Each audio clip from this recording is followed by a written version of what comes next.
Nos acompaña el director de FEDEA, Ángel de la Fuente. Muy buenas tardes. Hola, buenas tardes. Ángel, hoy conocíamos bueno, pues esa última propuesta de FEDEA, un nuevo análisis que habéis lanzado. El foco se está poniendo sobre todo en esas ayudas directas para empresas que sí sean solventes y en facilitar los ajustes de plantilla en aquellas empresas que se hayan acogido a los expedientes de regulación temporal de empleo como vías, ¿no?, para proteger el tejido productivo. Cuéntame, ¿qué es lo que proponéis? ¿Cuál es el análisis que estáis haciendo de cómo están las empresas?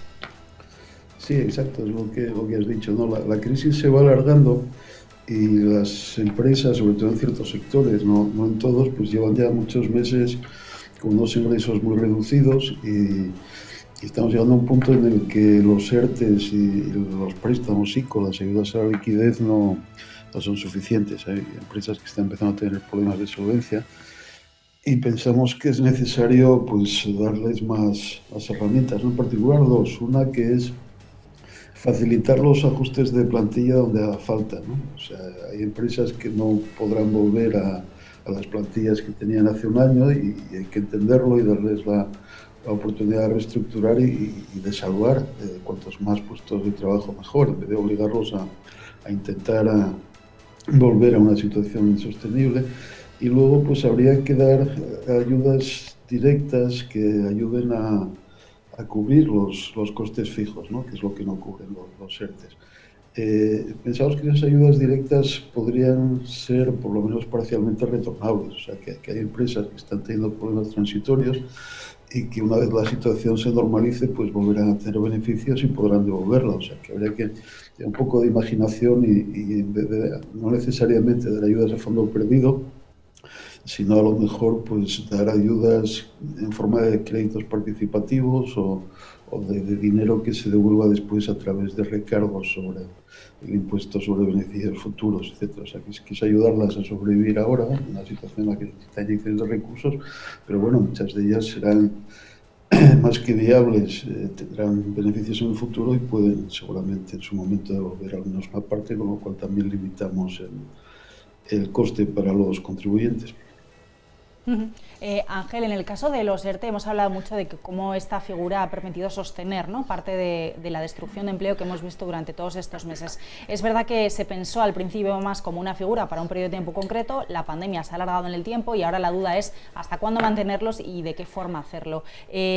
¿Qué sucede en términos de empleo? Porque ahora el debate está en cómo quitar, ¿no?, de forma gradual esta serie de ayudas que han ayudado a sostener el empleo, cómo quitarlo de forma gradual para que no suponga una hecatombe en términos de mercado laboral, pero como tú bien dices, hay empresas que al final, antes o después, van a necesitar hacer ajustes y que no se las penalice por ello. ¿Cómo alcanzamos ese equilibrio?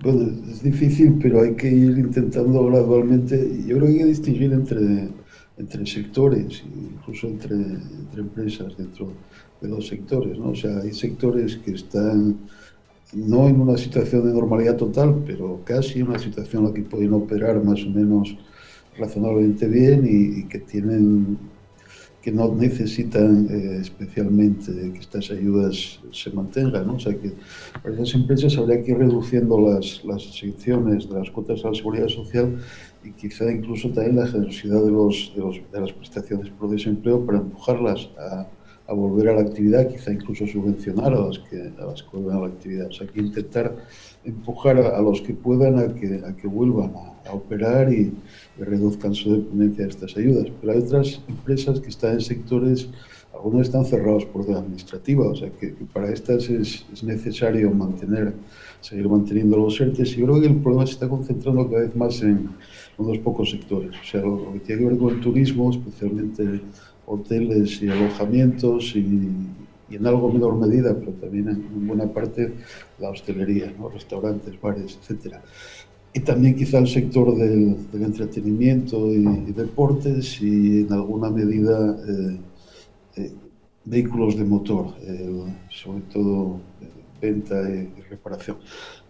Estos quizá menos que los anteriores, ¿no? Entonces, estos sectores, pues de momento siguen siendo necesarios los ERTEs y pueden ser necesarias ayudas complementarias, pero hay que buscar la forma de cuando se pueda ir reduciendo. Pero bueno, depende, como digo, de la situación del sector mucho. Ujú. En el caso de las ayudas directas para cubrir esos costes fijos que mencionabas, entiendo que aquí también estamos hablando de sectores concretos.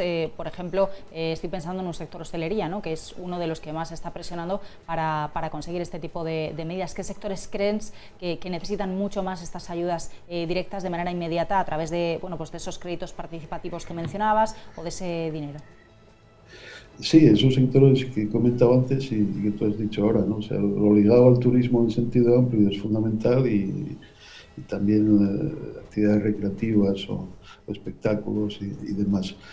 Efectivamente, está en una situación en la que no pueden operar, algunos no pueden operar en absoluto por orden administrativa y otros pues operan con muchas restricciones y con una demanda mucho más baja, y aquí quizá pues sí que son muy necesarias ayudas para costes fijos, que bueno, pueden ser parcialmente, también en función de la situación del sector, pueden ser parcialmente recuperables, como decía antes, a través de los instrumentos híbridos, ¿no? Ujú. En el caso de todas estas ayudas, como decíamos al principio, este es un tema que se ha debatido justo hoy en el Eurogrupo.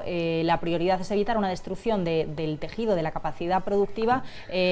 Por un lado, no se quiere que empresas sanas quiebren por las circunstancias, ¿no?, las restricciones que tenemos ahora, pero por otro lado, tampoco se quiere salvar aquellas que sean inviables.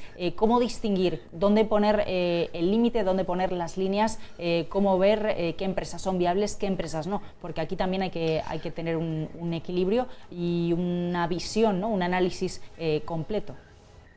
Sí, efectivamente, hay dos posibles tipos de coste muerto que queremos evitar, ¿no? Uno es dar ayudas a quien ya no tiene solución y otro es dar ayudas a quien no las necesita, ¿no? Y lo que sí hace falta es concentrarlas en los que las necesitan, pero sin ellas pues tendrían graves problemas de supervivencia. Esto no es tan fácil, ¿no? Pero sí que hay cosas que se pueden hacer. Una de ellas, para evitar que las ayudas las pidan los que no las necesitan, ahí también ayudan estos instrumentos que te decía, o sea, que no sean ayudas a fondo perdido, sino que lo tengas que devolver en el futuro, posiblemente incluso con un recargo. Esto reduce la tentación de pedirla a quien no la necesita.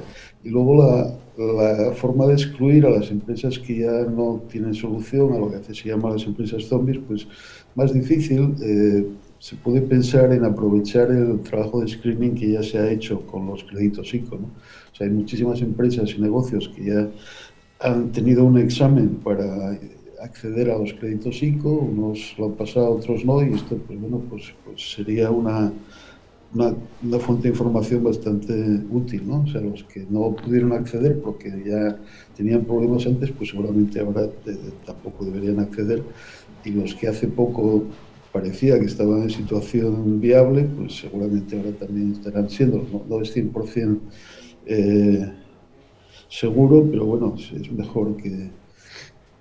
Es un filtro que puede ser importante, ¿no? También, pues, si hay una solicitud de ayudas, pues la empresa podría tener que aportar su información financiera. O sea que no es sencillo, pero se pueden hacer cosas y, bueno, de forma por lo menos aproximada sí que podremos centrarnos en esas empresas en las que queremos dirigir las ayudas.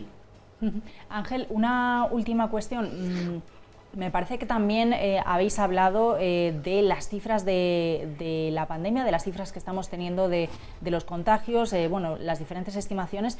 ¿Qué es lo que habéis visto en las cifras que no os gusta? ¿Qué es lo que pedís que hay que aclarar? Bueno, es muy curioso porque las series, todas las series, tanto de contagios como de hospitalizaciones, decesos, etcétera, pues hay varias fuentes, hay varios ficheros y salen cosas distintas dependiendo del fichero, no son todos compatibles y luego además se siguen revisando hacia atrás. O sea que ahora mismo la fecha de contagios de marzo a abril del año pasado sigue cambiando. Entonces, esto no tiene mucha lógica, ¿no? Nos gustaría tener una mayor tranquilidad de que esos datos se están construyendo y refinando de una manera razonable y que no nos los cambien todos los días. O sea, que yo creo que hace falta un mayor esfuerzo en el diseño del aparato que recoge y destila esa información, ¿no? Llevamos un año con esto, o sea que al principio es comprensible que hubiera problemas, pero ahora deberíamos ser capaces de hacerlo de una forma mejor, ¿no? Pues Ángel de la Fuente, director de FEDEA, muchísimas gracias por acompañarnos. Buenas tardes. Gracias a vosotros.